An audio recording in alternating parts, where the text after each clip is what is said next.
Shop Talk, and here's Doug's vintage McCullough Mac 1010 series. That's from the late 70s, very popular saw back then.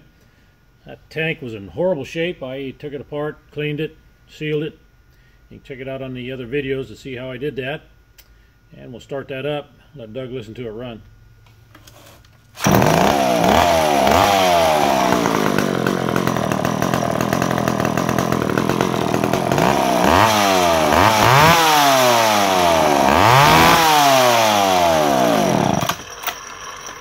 Doug, with just a little maintenance, that saw should last you another 40-50 years.